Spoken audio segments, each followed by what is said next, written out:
नमस्कार, स्वागत है आपका खबर उत्तराखंड में और मैं हूं आपके साथ सपना दीपक मदेशिया। बुलेटिन का आगाज करेंगे।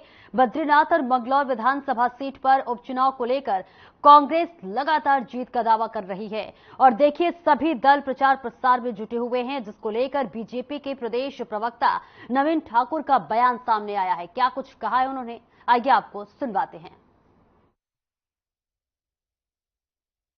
देखिए, शैलजा जी फिजिकली नहीं है, लेकिन मैंने कहा कि वो वर्चुअल रूप से हमारे जूम मीटिंग्स में हमारे संग लगातार जोड़ रही हैं, क्योंकि संसद भी चल रही है और एक संसद सदस्य का पहला कर्तव्य है कि वो अपने संसदीय क्षेत्र के और राष्ट्र के मामलों को सदन में उठाए, और शैलजा जी का सदन में बने रहना भी आवश्यक है। वो लगातार हमको वहां से गाइड कर रही हैं, हमसे वर्चुअल मीटिंग्स के माध्यम से कर रही हैं, हमारे जिलाध्यक्षगण से या जो हमारे प्रभारी उनसे भी वो मुलाकात लगातार कर रही हैं। फिजिकल नहीं भी आ रही तो क्या हुआ, आजकल तो नए टेक्नोलॉजी का जमाना है, जूम से सारी काम हो जाते हैं और वो अच्छा काम कर रहे हैं। पहली बात ही पता है हमारी शैलजा को कि उत्तराखंड कांग्रेस कोई चुनाव नहीं जीतने जा रही है। 2014 से लगातार हर चुनाव में यही कहते हैं कि कांग्रेस जीतने जा रही है। 14 में आप लोकसभा चुनाव में देखिए 5-0 शून्य पे कांग्रेस आउट। उसके बाद 17 में विधानसभा चुनाव से इस प्रदेश की यशस्वी जनता ने उनका आउट किया। फिर 19 के लोकसभा चुनाव में इस प्रदेश की जनता ने उनका आउट किया। 22 के विधानसभा चुनाव में फिर से कांग्रेस आउट रही और 24 में बड़ी उम्मीद थी कांग्रेस को, लेकिन इस प्रदेश की देवतुल्य जनता ने कांग्रेस को सिरे से नकार दिया है। इस कारण उनकी प्रदेश प्रभारी हो, अन्य शीर्ष नेतृत्व हो, उनको भली भांति पता है।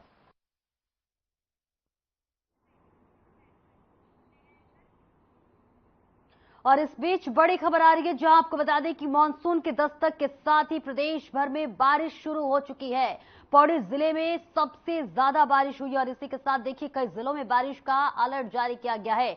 बारिश के चलते तापमान में गिरावट है, तो वहीं मैदानी इलाकों के तापमान में दर्ज की गई है कटौती। तो ये बड़ी खबर आपको बता रहे हैं, जहां आपको बता दें कि प्रदेश भर में बारिश के लिए अलर्ट जारी किया गया है। मैदानी इलाकों में देखिए तापमान बहुत ज्यादा कम होने की संभावना जताई गई है। वहीं मानसून की दस्तक के साथ ही देखिए प्रदेश भर में बारिश शुरू हो चुकी है, यानी बारिश का जो दस्तक है वो बारिश दस्तक दे चुकी है, क्योंकि देखिए लगातार भीषण गर्मी पड़ रही थी और गर्मी से देखिए बारिश आने के बाद से निजात तो मिली है, लेकिन बारिश के साथ साथ कई परेशानियों ने भी दस्तक दे दिया है। कल यानी कि 28 जून को जब देश भर में कई जगह बारिश हुई तो देखिए कई जगह नाले भर गए, लोगों के आवागमन में भी काफी परेशानियां हुई। और इस बीच बात करें देहरादून की तो देखिए यहाँ पर भी बारिश के लिए अलर्ट जारी कर दिया गया है। बारिश के ये बड़ी खबर आपको बता रहे, जहां मानसून के दस्तक के साथ ही प्रदेश भर में बारिश की चेतावनी दी गई है। बात करें पौड़ी की तो यहाँ पौड़ी में सबसे ज्यादा बारिश की संभावना जताई गई है।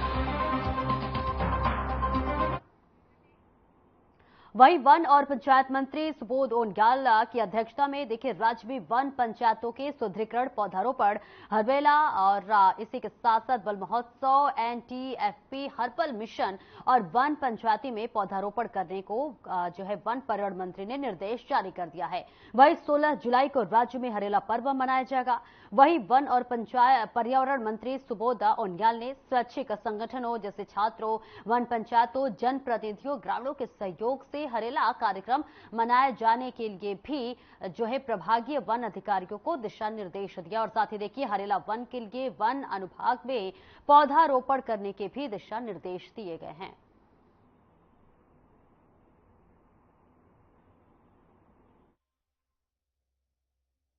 देखिए अब तो हमारा वृक्षारोपण का कार्यक्रम शुरू ही हो रहा है। अभी हरेला की शुरुआत है, 1 महीने तक वृक्षारोपण होगा। साथ ही साथ हम लोगों का ये कहना है कि केवल वृक्ष रोपित करके अपनी जिम्मेदारी मत समझिए, उस वृक्ष के सर्वाइवल की लड़ाई लड़ी है। मैंने वन विभाग को कहा है कि जब आप आम आदमी का पेड़ों का, प्लांट्स का सर्वाइवल रेट 70% है, तो वन विभाग का 30 से 40 क्यों है? इसको बढ़ाने की आवश्यकता है ताकि ज्यादा से ज्यादा पेड़ सर्वाइव हो, और क्योंकि ये प्रश्न हमारा नहीं है। और इस बीच एक और बड़ी खबर आ रही है देहरादून से, जहां पर जॉली ग्रांट से हेलीकॉप्टर यात्रा पर रोक लगा दी गई है। बड़ी खबर आपको बता रहे, जहां बरसाती सीजन को देखते हुए ये रोक लगाई गई है, तो वहीं बद्रीनाथ और केदारनाथ की हेलीकॉप्टर यात्रा पर रोक लगा दी गई है। सेवा जो है आगामी 15 सितंबर तक ये बंद रहेगी। ये बड़ी खबर आपको बता रहे, जहां पर देखिए लगातार बारिश हो रही है और बारिश की वजह से एयरपोर्ट पर भी पानी भर गया है, रेलवे स्टेशन पर पानी भर गया और इसी के साथ साथ देखिए आवागमन में भी बाधित लगातार देखने को मिल रही है। और इस बीच ये बड़ा फैसला जहां पर हेलीकॉप्टर यात्रा पर रोक लगा दी गई है। देखिए बरसाती सीजन शुरू हो चुका है और इसको देखते हुए बद्रीनाथ और केदारनाथ की हेलीकॉप्टर यात्रा पर रोक लगा दी गई है। ये जो रोक है वो आने वाले 15 सितंबर तक बंद रहेगी। ये बड़ी खबर आपको बता रहे हैं। जॉली ग्रांट से हेलीकॉप्टर यात्रा पर रोक लगा दी गई है। बरसाती सीजन देखिए शुरू हो चुका है, लगातार बारिश आ रही है और बारिश की वजह से आवागमन में काफी दिक्कतों का सामना करना पड़ रहा है। कई जगह पानी भर गई है। वहीं एयरपोर्ट का अगर जिक्र कर ले तो देखिए एयरपोर्ट भी पूरा जलमग्न हो चुका है। और इसे देखते हुए जॉली ग्रांट की अगर बात कर ले तो देखिए यहाँ पर हेलीकॉप्टर सेवा जो है उस पर रोक लगा दी गई है। बद्रीनाथ केदारनाथ की भी हेलीकॉप्टर यात्रा पर रोक लगा दी गई है। और ये जो रोक है वो आने वाले 15 सितंबर तक लागू होगा, यानी 15 सितंबर तक हेलीकॉप्टर सेवाएं बंद कर दी गई है। ये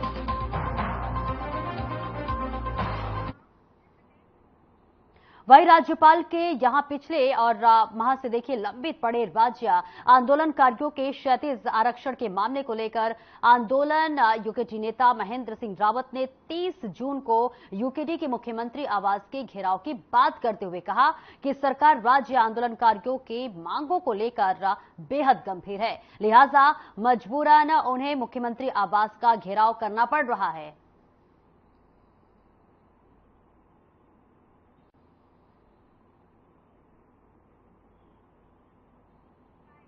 ध्यान दिला, अगली बार हम 15 में भी पास हुआ था, जो 6 साल लटका रहा, फिर राज्यपाल से मंगाया, 4 माह हो गए अभी विधेयक पारित किए हुए, अभी राज्य सरकार द्वारा राज्यपाल के यहाँ से नहीं आया। और दूसरा यह जो मुजफ्फरनगर कांड की पैरवी है, जो आंदोलनकारी कर रहे हैं, हम चाहते हैं कि सरकार अपने इसमें पैरवी करे। उत्तराखंड राज्य निर्माण आंदोलनकारियों ने 30 जून को रविवार को मुख्यमंत्री आवास पर प्रदर्शन का फैसला किया है और ये फैसला इसलिए करना पड़ा क्योंकि राज्य निर्माण आंदोलनकारियों के 10% क्षैतिज आरक्षण, तमाम दिल्ली से लेकर उत्तराखंड और देश के अन्य हिस्सों में रह रहे अचिन्हित और वंचित आंदोलनकारियों के चिन्हीकरण, भू कानून, इन तमाम सवालों को लेकर प्रदर्शन करने का फैसला किया है। वहीं अल्मोड़ा के प्रभारी मंत्री और स्वास्थ्य मंत्री धन सिंह रावत अल्मोड़ा पहुंचे, जहां उन्होंने जिला अस्पताल और बेस्ट मेडिकल कॉलेज का निरीक्षण किया। और देखिए इस दौरान उन्होंने अस्पतालों में वार्डों के साथ निर्माण कार्यों का भी निरीक्षण किया और इसके साथ ही oxygen plant, CT scan, blood bank का भी निरीक्षण करते हुए कहा कि अस्पताल आने वाले मरीजों को हर सुविधा मिले और इसके लिए अस्पताल कर्मचारी बेहद तत्पर रहें। और इसी के साथ ही जिला अस्पताल में चल रहे कार्य को लेकर ठेकेदारों को 1 महीने के अंदर कार्य पूरा करने के दिशा निर्देश भी दिए। तो देखिए तस्वीरें अस्पताल की हम आपको दिखा रहे हैं, जहां पर मरीजों की सुविधा के लिए लगातार जायजा लिया जा रहा है, निरीक्षण किया जा रहा है। धन सिंह रावत देखिए अल्मोड़ा पहुंचे हुए हैं, अल्मोड़ा के अस्पताल में पहुंचे, वहां उन्होंने मरीजों से उनका हालचाल जाना और इसी के साथ साथ अस्पतालों का भी निरीक्षण किया है, जायजा लिया है कि अस्पताल में जो मरीजों को मिल रही सुविधाएं वो प्रॉपर मिल रही है या नहीं, या फिर किस तरह से मरीजों का देखभाल होता है, किस तरह से इनके लिए व्यवस्थाएं की गई है, मरीजों को क्या कुछ उन्हें सुविधाएं दी जा रही है। इसको लेकर देखिए धन सिंह रावत अल्मोड़ा पहुंचे हुए हैं और अल्मोड़ा पहुंचते ही देखिए वो अस्पताल गए और अस्पताल में पहुंचने के बाद उन्होंने निरीक्षण किया, जायजा लिया है। मरीजों से देखिए वो मिलते हुए भी नजर आ रहे हैं और इसी के साथ साथ वहां तमाम कर्मचारियों से भी बात करते हुए नजर आ रहे हैं। अस्पताल का देखिए निरीक्षण करते हुए धन सिंह रावत की ये तस्वीरें हम आपको दिखा रहे हैं, जहां पर अस्पताल का निरीक्षण करने के लिए पहुंचे हुए हैं। वह स्थानीय युवाओं की मांग पर पूर्व कैबिनेट मंत्री और वर्तमान विधायक अरविंद पांडे के प्रयास से देखिए स्टेडियम इंटर कॉलेज ऑडिटोरियम बना हुआ है और इसी के साथ बड़े दुर्भाग्य की बात यह है कि इंडोर स्टेडियम में कुछ लोगों ने मदिरा पीने का अड्डा बना लिया है। और देखिए सुबह जब बैडमिंटन खेलने गए युवाओं ने देखा तो इंडोर स्टेडियम में पहुंचे और स्टेडियम का जो हालत था उसे देखकर देखिए वो हक्का बक्का रह गया, क्योंकि स्थानीय युवाओं ने शासन प्रशासन से जांच कर दोषियों के खिलाफ कठोर से कठोर कार्रवाई करने की मांग की है।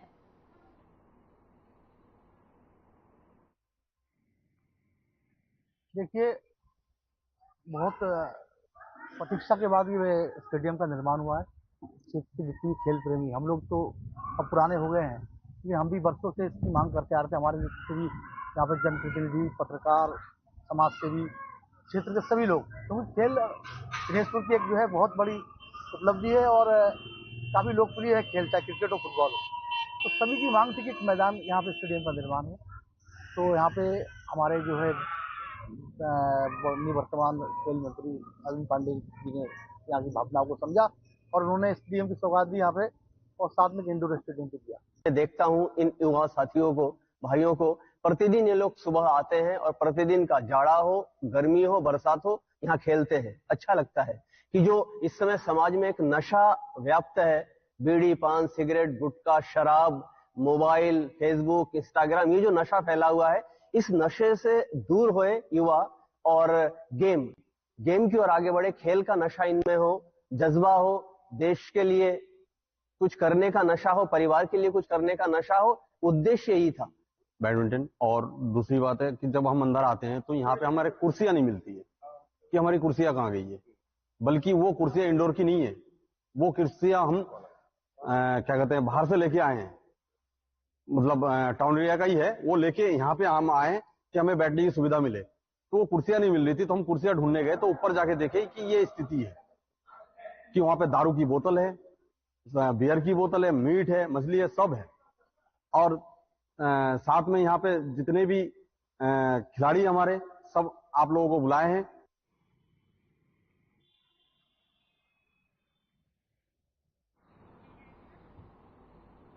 वहीं एलआईसी की 56वीं उत्तर मध्य क्षैतिज एथलेटिक्स प्रतियोगिता और 38वीं उत्तर मध्य क्षैतिज वॉलीबॉल प्रतियोगिता का आयोजन किया गया और इस अवसर पर उत्तर मध्य क्षेत्र के खिलाड़ियों ने अपने अपने मंडलों का प्रतिनिधित्व करते हुए मार्च पास्ट किया है।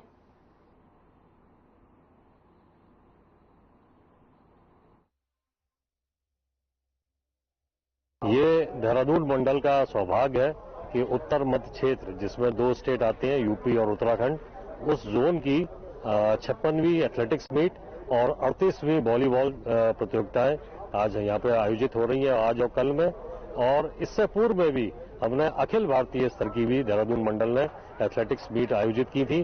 बड़ा सफलतापूर्वक उनका हमारी टीम जो हमारी देहरादून मंडल की है, उन्होंने अपना सहयोग दिया था, अधिकारी कर्मचारीगण। तो ये मीट भी जो 56वीं है, ये भी एक बहुत बढ़िया अच्छे माहौल में संपन्न होगी।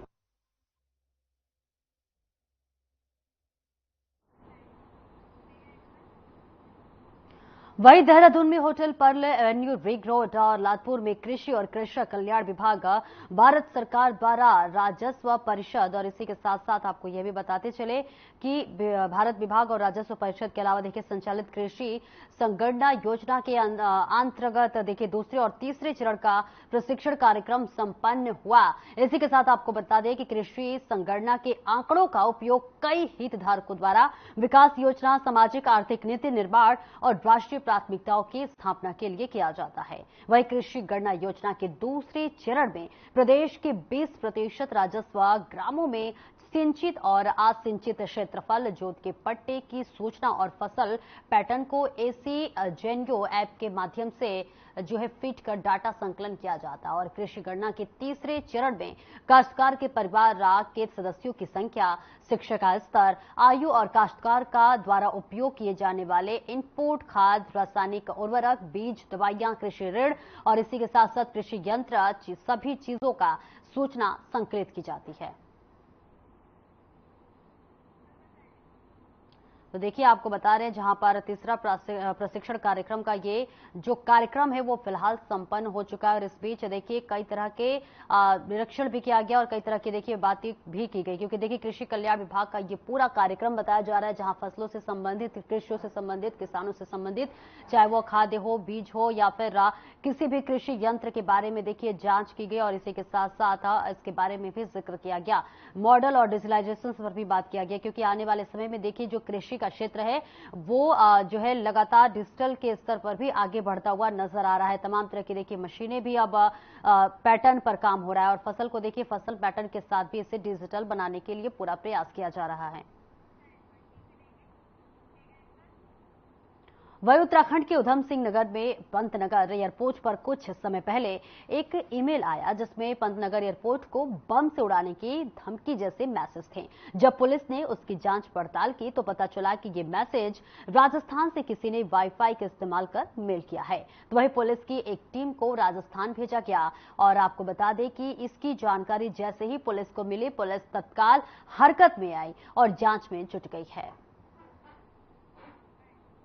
तो देखिए, अब आपको पूरा मामला बता रहे हैं जहां पर एक धमकी भरा मैसेज मिला है ईमेल के जरिए। हालांकि मैसेज मिलने के बाद से तत्काल पुलिस मौके पर सजगता दिखाते हुए देखिए राजस्थान पहुंच गई, क्योंकि राजस्थान का ये पूरा मामला बताया जा रहा है। राजस्थान से ये मैसेज भेजा गया है, इसका राजस्थान से कनेक्शन बताया जा रहा है कि धमकी जो है वो राजस्थान से ही मिला। और देखिए ये ईमेल भरा है, मैसेज आया जिस पर ये तमाम तरह की देखिए धमकी भी दे दी गई, बम से उड़ाने के लिए धमकी दी गई है। ये पंतनगर एयरपोर्ट का जिक्र कर रहे हैं जहां पर पंतनगर एयरपोर्ट को बम से उड़ाने की धमकी मिली है और ये धमकी जो है ईमेल के जरिए आया था। और देखिए मैसेज में यही लिखा हुआ था कि देखिए पंतनगर को बम से उड़ा दिया जाएगा। और देखिए जब इसकी जांच पड़ताल की गई, जब पुलिस पूरी सजगता के साथ खोजबीन की तो पता चला कि ये जो मैसेज है, ये जो ईमेल है, ये राजस्थान से किया गया। उसके बाद से पुलिस ने तत्परता दिखाते हुए देखिए राजस्थान में एक टीम चली गई है। उसके बाद से लगातार जांच पड़ताल किया जा रहा है कि आखिरकार इसके पीछे कौन है, क्या कुछ कारण है और कौन ऐसे मंसूबों को जो है अंजाम दे रहा है। और वही अब अगली खबर कोटद्वार से है जहां पर विधानसभा चौबट्टा खाल के नारायण घाटी सतपुली में उत्तराखंड में मूल निवास और भू कानून को लागू करने को लेकर सभी जो है आयोजित की गई है। और देखिए इसके बाद से बाजार में रैली निकाली गई और वही उप जिलाधिकारी सतपुली के माध्यम से मूल निवास भू कानून सतपुली में आधार सेंटर झील सहित 12 क्षेत्रीय मुद्दों को लेकर ज्ञापन दिया गया है।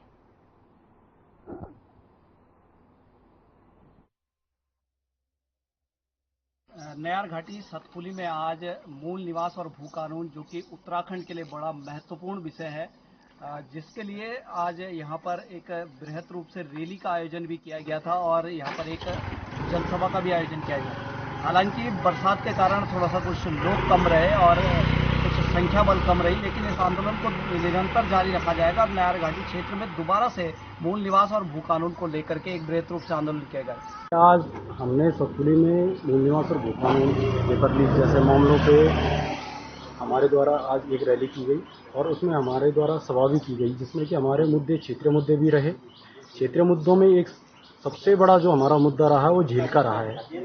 सतपुली में झील निर्माण विगत काफ़ी टाइम से लंबित चल रहा है। झील का निर्माण एक मुद्दा बिंदु रहा, हमारा मुख्य बिंदु। दूसरा हमारा जो रहा वो पॉलिटेक्निक चमासू धार को लेकर रहा। तीसरा बिंदु हमारा खैरासैंण महाविद्यालय को लेकर रहा। चौथा बिंदु हमारा मल्ली सतपुली में एक अतिरिक्त नगर पंचायत कार्यालय बनाने को लेकर रहा। एक हमारा सिसरडी मोटर मार्ग। वही श्यामपुर से ऋषिकेश ताका सड़क किनारे बनाए गए नाले की देखिए सफाई में एनएच डोईवाला डिवीजन की भारी लापरवाही देखने को मिल रही है। कैबिनेट मंत्री प्रेमचंद अग्रवाल ने इस लापरवाही और अधिकारियों को आड़े हाथों लिया है। उन्होंने 5 जुलाई तक नाले को पूर्ण रूप से सफाई नहीं होने पर सख्त कार्रवाई की चेतावनी दी है। आपको बता दें कि कैबिनेट मंत्री प्रेमचंद अग्रवाल ने श्यामपुर से ऋषिकेश ताका सड़क किनारे बने नाले का निरीक्षण किया और इस दौरान उन्हें नाला जगह जगह कचरा से भरा हुआ दिखाई दिया। और ये नजारा देखने के बाद मंत्री प्रेमचंद अग्रवाल एनएच के अधिकारियों से काफी खफा नजर आए और उन्होंने तीखे लहजे में अधिकारियों से सवाल और जवाब किए, जिसका जवाब अधिकारी नहीं दे सके। और इसके साथ ही मंत्री ने अधिकारियों को फटकार लगाते हुए कहा कि मानसून उत्तराखंड में दस्तक दे चुका है और अधिकारियों की लापरवाही की वजह से मुश्किलों का सामना करना पड़ रहा और ये जो लापरवाही है वो भारी पड़ेगी। आप जानते हैं जिस जगह मैं खड़ा हूँ यहाँ अनेकों बार मैं निरीक्षण कर चुका हूँ और जब भी अभी तो मानसून की बात हम कर रहे हैं, बिना मानसून के मैंने इसका निरीक्षण किया है और शायद उसी का रिजल्ट है कि जो एक्सीडेंट यहाँ पे थे उनको हमने हटाने का भी काम किया था। ये लापरवाही का एक परिणाम उनको भी भुगतना पड़ा। आज भी हम लोग वहीं उत्तराखंड के पहाड़ी जनपदों में हादसों की घटनाएं कम होने का नाम नहीं ले रही है। आज एक बार फिर नेशनल हाईवे के पास हादसा हो गया, जहां एक पिकअप वाहन 50 मीटर गहरी खाई में जा गिरा, जहां स्थानीय लोगों ने हादसे की सूचना पुलिस को दी। सूचना मिलते ही पुलिस ने रेस्क्यू कार्य शुरू कर दिया, जिसमें दोनों घायलों को सड़क पर लाया गया और इनमें से एक घायल की अस्पताल ले जाते वक्त मौत हो गई। वहीं दूसरे घायल व्यक्ति की नजदीकी अस्पताल में भर्ती किया गया है। वहीं देवप्रयाग एसएचओ महिपाल रावत ने बताया है कि घटना में एक व्यक्ति की मौत हुई है, जबकि एक घायल हो गया है, जिसका अस्पताल में इलाज चल रहा है। ये सूचना मिली थी कि श्रीमूर्ति के सामने जहाँ पे जल संस्थान का वो है ऑफिस, उसके पास एक पिकअप जो है खाई में गिर गई है।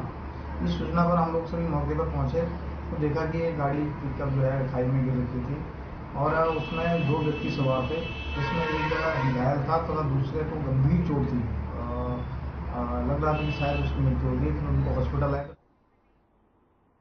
वहीं ऑपरेशन क्रेकडाउन के तहत थाना बनबसा एसओजी एएनटीएफ बनबसा क्षेत्र में 840 ग्राम स्मैक और 2 मोटरसाइकिल सहित 4 स्मैक तस्कर को गिरफ्तार किया गया है।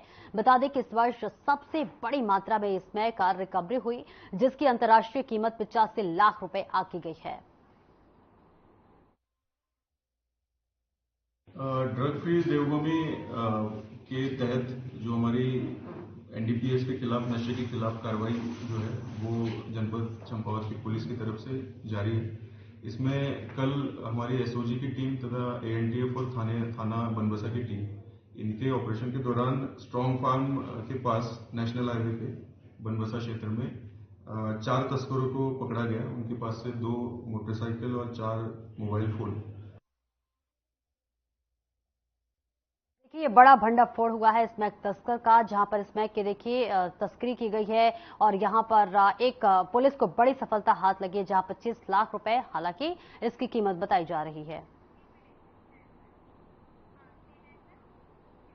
वहीं उत्तराखंड सरकार ने वन पंचायती के सरपंचों के अधिकारों की और अधिक सशक्त किया है। देखिए, सरकार के इस फैसले से वन पंचायत के सरपंच भी वन अधिकारी की तरह मुकदमा दर्ज कर सकेंगे। वहीं वन पंचायत के मुख्य वन संरक्षक डॉक्टर पराग मधुकर जो है धकादे ने बताया कि वन अपराधों को रोकने के लिए वन पंचायतों के सरपंचों के अधिकारी में बढ़ोतरी की गई है। वहीं उत्तराखंड में करीब 11,217 वन पंचायत हैं और इसमें सुव्यवस्थित तरीके से कामकाज के लिए वन पंचायती नियमावली 2005 में बनाई गई थी और इसके बाद साल 2012 में इसे संशोधित किया गया और अब इसे मार्च 2024 से फिर से संशोधित किया गया और इसमें कुछ नई व्यवस्थाएं लागू की गई हैं। मुख्य रूप से जो उत्तराखंड के वन प्रबंधन के दृष्टिगत वन पंचायत यहाँ की बहुत ऐतिहासिक ऐसी संस्था है जहाँ पूरे विश्व में अपने आप में एक अनोखी संस्था है और सामुदायिक वानिकी के लिए जो है वो सर्व विश्व में जानी जाती है। 1930 से लेके ये संस्था यहाँ बनी है। उत्तराखंड में वर्तमान में 11,217 वन पंचायतें अवस्थित है और इनको और आर्थिक रूप से सुदृढ़ करने के लिए कुछ आवश्यकताएं थी, नियमावली बदलाव करने की आवश्यकता थी, जो सरकार ने उसको हम लोगों ने यहाँ चेंजेस किए हैं।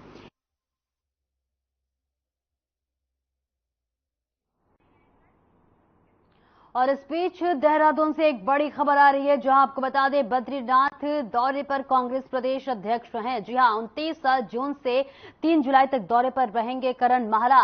वहीं कांग्रेस प्रत्याशी लखपत बुटौल के पक्ष में करेंगे प्रचार। ये बड़ी जानकारी आपको बता रहे, जहां करण माहरा पोखरी नगर गिवानी में करेंगे प्रचार प्रसार। वहीं इसी के साथ आपको बता दें कि बाम नारायण ताली कथाला बैंड में भी प्रचार प्रसार करेंगे। तो देखिए, ये बड़ी खबर आपको बता रहे देहरादून से, जहां पर कांग्रेस के अध्यक्ष जो है दौरे पर है, बद्रीनाथ दौरे पर कांग्रेस के अध्यक्ष है। वही आज से 3 जुलाई तक दौरे पर रहेंगे, यानी 3 जुलाई तक बेहद अहम दौरा माना जा रहा है। और इसी के साथ करण माहरा पोखरी नगर निवासी में भी प्रचार प्रसार करेंगे।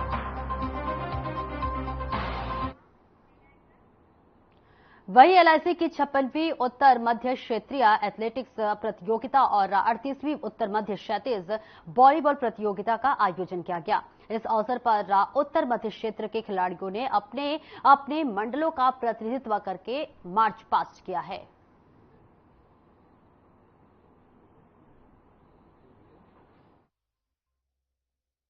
ये देहरादून मंडल का सौभाग्य है कि उत्तर मध्य क्षेत्र जिसमें 2 स्टेट आते हैं यूपी और उत्तराखंड, उस जोन की 56वीं एथलेटिक्स मीट और 38वीं वॉलीबॉल प्रतियोगिताएं आज यहाँ पे आयोजित हो रही हैं, आज और कल में। और इससे पूर्व में भी हमने अखिल भारतीय स्तर की भी देहरादून मंडल ने एथलेटिक्स मीट आयोजित की थी। बड़ा सफलतापूर्वक उनका हमारी टीम जो हमारी देहरादून मंडल की है उन्होंने अपना सहयोग दिया था, अधिकारी कर्मचारीगण। तो ये मीट भी जो 56वीं है ये भी एक बहुत बढ़िया अच्छे माहौल में संपन्न होगी। और फिलहाल मेरे साथ इस बुलेटिन में इतना ही। खबरों का सिलसिला आगे भी जारी रहेगा। दीजिए इजाजत, नमस्कार।